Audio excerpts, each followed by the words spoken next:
Hello दोस्तों, स्वागत है आपका हमारे YouTube channel dot one news के अंदर। वीडियो में आगे बढ़ने से पहले मैं नए दोस्तों से कहूँगा कि वो हमारे YouTube चैनल को सब्सक्राइब कर ले और साथ में बेल के आइकॉन को भी दबा दें ताकि आने वाली वीडियो का नोटिफिकेशन आपको मिलता रहे और आप हमारी नई नई वीडियोज़ जो हम डालते रहते हैं उससे अपडेट होते रहें। आज हम बात करेंगे बिहार विधानसभा इलेक्शन के जो होने जा रहे हैं नवंबर या अक्टूबर से नवंबर के दरमियान जो होंगे उसके बारे में। लेकिन दोस्तों, इससे पहले मैं आपको बता दूं कि बिहार के अंदर कोरोना महामारी सेकंड नंबर पर चल रही है, पूरे भारत के अंदर चरम पर है। इस वीडियो के बनाने तक के जो हमने देखा कि वहाँ पर रिकॉर्ड ब्रेक जो है तो आंकड़ों के अंदर कोरोना मरीज मिल रहे हैं। ऐसे हालात के अंदर बिहार के अंदर इलेक्शन होना या फिर इलेक्शन कराए जाना या पॉसिबल है या नहीं, ये तो आने वाला वक्त ही बताएगा। लेकिन दोस्तों, जैसे जैसे भारत की ही नहीं बल्कि पूरी दुनिया के अंदर ये महामारी ने अपना रौद्र रूप अख्तियार कर लिया है, उसको देखते हुए लगता है कि यहाँ पर इलेक्शन नहीं कराने चाहिए। बात की जाएगी रूलिंग पार्टी की। सबसे पहले तो रूलिंग पार्टी के ऊपर हम बात करेंगे दोस्तों, नीतीश कुमार, भारतीय जनता पार्टी और उनके सहयोगी दलों के बारे में। वैसे मैं आपको बता दूं कि बिहार के अंदर गठबंधन के ऊपर जो है तो एक बहुत बड़ा माथापच्ची चल रही है और एक मंथन के बाद तय पाया था कि गठबंधन के साथ इलेक्शन होगा। सरकार का रूप जो है तो भारतीय जनता पार्टी, नीतीश कुमार, चिराग पासवान के ऊपर डिपेंड करता है। लेकिन चिराग पासवान ने अपना रुख साफ कर दिया है कि वो किसी भी शर्त पे मानने वाले नहीं हैं। वो 143 सीटों के ऊपर इलेक्शन लड़ेंगे और उनका गठबंधन बीजेपी से है, नीतीश कुमार से नहीं है। अब यहाँ पर बात आती है भारतीय कांग्रेस पार्टी की, यानी कि इंडियन नेशनल कांग्रेस पार्टी की। कांग्रेस पार्टी का हाल यूं हो चुका है, पिछले विधानसभा इलेक्शन की अगर बात की जाए तो 41 सीटों के ऊपर उन्होंने अपनी किस्मत आजमाई थी। एक वक्त में रूलिंग पार्टी रही कांग्रेस पार्टी, आखिर में यहाँ पर सिमटती हुई 27 पे जीत दर्ज करी।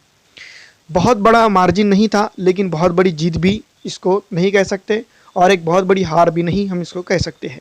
लेकिन ये सब चमत्कार कुछ राहुल गांधी की वजह से नहीं हुआ। जनता जानती है ये चमत्कार 2015 के अंदर जो हुआ था वो राबड़ी देवी, लालू प्रसाद यादव के दम पर हुआ था। अब दोस्तों 2020 के विधानसभा इलेक्शन हैं। ऐसे हालात के अंदर जनता बहुत ज़्यादा त्रस्त है, चाहे वो अपोजिशन पार्टी हो, चाहे वो रूलिंग पार्टी हो, कोई भी पार्टी हो, उसके खिलाफ जो है तो एक तरह से देखा जाए तो माहौल बन चुका है। ऐसे हालात में एक अरसे से यहाँ पर काम करते हुए दिखाई दे रही है भारतीय कुल हिंद मजलिस इत्तेहादुल मुस्लिमीन, जिसको कहेंगे मजलिस यानी कि अख्तर उल इमान पार्टी एमआईएम के साथ एक वक्त अरसे से जहाँ पर काम कर रही है। सीमांचल के अंदर ऐसा दबदबा बनाया है जहाँ पर जिसको जीत दर्ज करना एक तरह से देखा जाए तो संभव बताया जा रहा है। मैं आपको बता दूं कि भारतीय जनता पार्टी, कम्युनिस्ट पक्ष और ऐसे बड़े बड़ी पार्टियां जो यहाँ पर एक तरह से देखा जाए तो एमआईएम के अपोजिट में दिखाई देंगी सीमांचल के अंदर। लेकिन सीमांचल की 24 सीटों के ऊपर ऑल इंडिया मजलिस इत्तेहादुल मुस्लिमीन का कंट्रोल दिखाई दे रहा है और 18 सीट ऐसी है जहां पर ऑल इंडिया मजलिस इत्तेहादुल मुस्लिमीन कब्जाते नजर आ रही है। कम्युनिस्ट पार्टी की अगर बात की जाए तो कम्युनिस्ट पार्टी भी यहां पर 1 से 2 सीटों के ऊपर काबिज हो सकती है। भारतीय जनता पार्टी की बात की जाए तो उनका इस बार सीमांचल के अंदर खाता भी खुलता हुआ नहीं दिखाई दे रहा है। दोस्तों, हालात जब भारतीय जनता पार्टी के खिलाफ बनते चले जा रहे हैं तो इसका मतलब ये है कि नीतीश कुमार का वापस सीएम बनना भी बहुत ज़्यादा मुश्किल है। वैसे आप सभी जानते हैं कि भारतीय जनता पार्टी के नेताओं को किस तरह से डिसलाइक किया जा रहा है और किस तरह से उनको नापसंद किया जा रहा है। और यहाँ पर मैं आपको बता दूँ कि नीतीश कुमार का भी कुछ हाल ऐसा ही दिखाई दे रहा है। अब की बार यहाँ पर थर्ड फ्रंट यानी कि तीसरा महाज बनने की जो है तो उम्मीद बिहार के अंदर नज़र आई थी ऑल इंडिया मजलिस इत्तेहादुल मुस्लिमीन की क़यादत के अंदर। लेकिन ऑल इंडिया मजलिस इत्तेहादुल मुस्लिमीन की क़यादत को भी यहाँ पर की जो दूसरी सो कॉल्ड सेकुलर पार्टियाँ हैं या फिर नौनेहाद सेकुलर पार्टियाँ हैं वो कबूल करते हुए नज़र नहीं आ रही है। अख्तर उल इमान साहब ने उनके हर प्रेस कॉन्फ्रेंस में ये कहा कि वो हर किसी के साथ गठबंधन करने के लिए तैयार हैं, बशर्त ये कि वो उनके शर्तों पर गठबंधन करे। लेकिन जाहिर ये हुआ कि गठबंधन की जो है तो बागडोर नहीं हो के मुंह पर ज़्यादा दिखाई जा दे रही है और अख्तर उल इमान साहब को यहाँ पर इनकार का सामना भी नहीं हो रहा है और सीधी सीधी तरह से उनको जवाब भी नहीं मिल रहा है। वैसे में अख्तरुल इमान साहब ऑल इंडिया मजलिस इत्तेहादुल मुस्लिमीन की बागडोर अपने कंधों पर उठाए हुए हैं। पहली यादी के अंदर 20 ज़िलों में से उन्होंने 32 सीटों का नाम जाहिर कर दिया था कि वो इन जगहों पर जो है तो इलेक्शन लड़ेंगे। फिर उसके बाद आती है दूसरी यादी, उसके अंदर उन्होंने 18 सीटों का नाम जाहिर किया, जिसमें उन्होंने ये बात भी कही कि हम सभी से जो नॉन बीजेपी मतलब बीजेपी के ख़िलाफ़ है उन पार्टियों से गठबंधन करना चाहते हैं, लेकिन आइडियोलॉजी के बेस पर।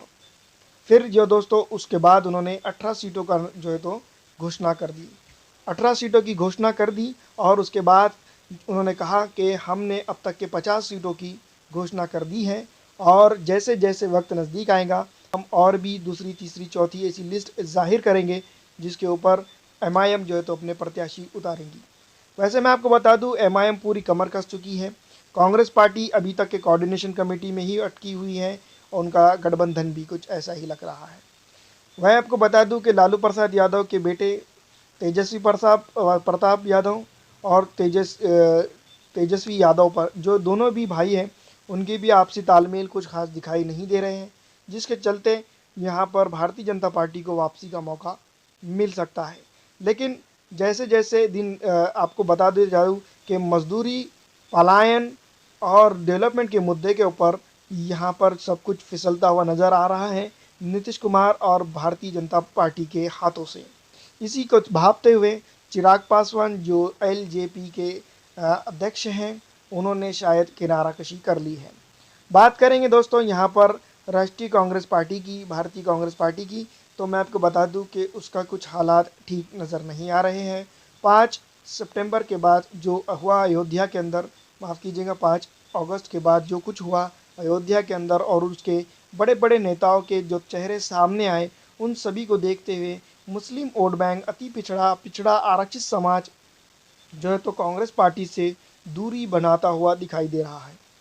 ऐसे हालात हैं कि बिहार का जो है तो अब की बार किसकी सरकार, ये बात कहने से पहले मैं आपको बता दूं कि अब की बार यहाँ पर बहुत बड़े गठबंधन की सरकार बन सकती है, लेकिन उसके अंदर एक इम्पॉर्टेंट रोल प्ले करते हुए नज़र आएंगी, वो रहेंगी ऑल इंडिया मजलिस इत्तेहादुल मुस्लिमीन। दोस्तों ऐसा भी लग रहा है कि आने वाले दिनों के अंदर बिहार के अंदर जो है तो किसी की भी सरकार नहीं बनेगी और हो सकता है कि एक लंबे अरसे के लिए यहाँ पर सदर राज यानी कि प्रेसिडेंट रूल कायम हो जाए।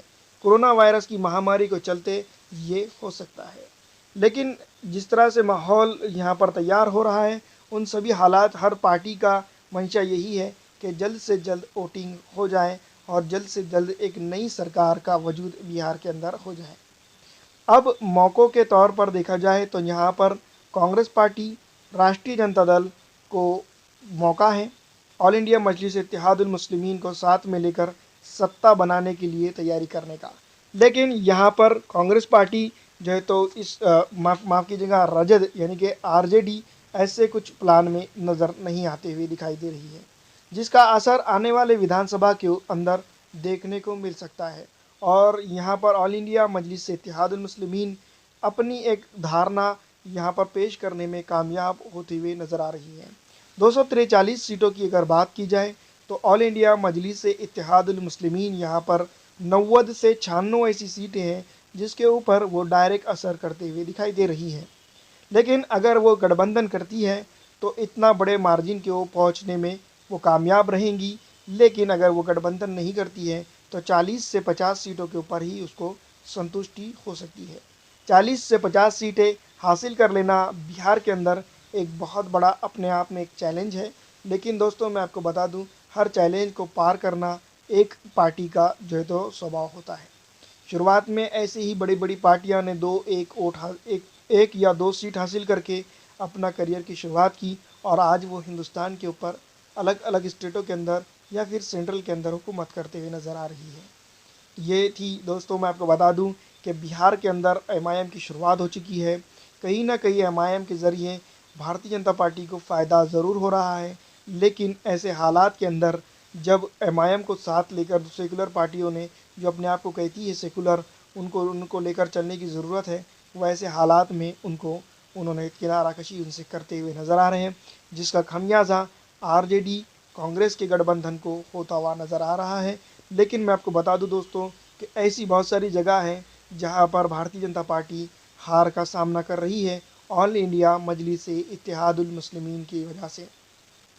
और ऑल इंडिया मजलिस इत्तेहादुल मुस्लिमीन जिस तरह से दिन दुगनी चार रात चौगनी जिसे कहेंगे मेहनत के तौर पर कर रही है, वो सभी चीज़ें देखते ही बनती हैं। और ऑल इंडिया मजलिस इत्तेहादुल मुस्लिमीन एक बड़े महाज की तैयारी में यहाँ पर नज़र आ रही है। और अगर यहाँ कामयाबी उनको हो जाती है तो लोकसभा इलेक्शन के अंदर एमआईएम को बहुत बड़ी कामयाबी की उम्मीद है। फ़िलहाल दोस्तों इस वीडियो में इतना ही। अगर अच्छी लगती है तो इसको लाइक और शेयर ज़रूर कर दें।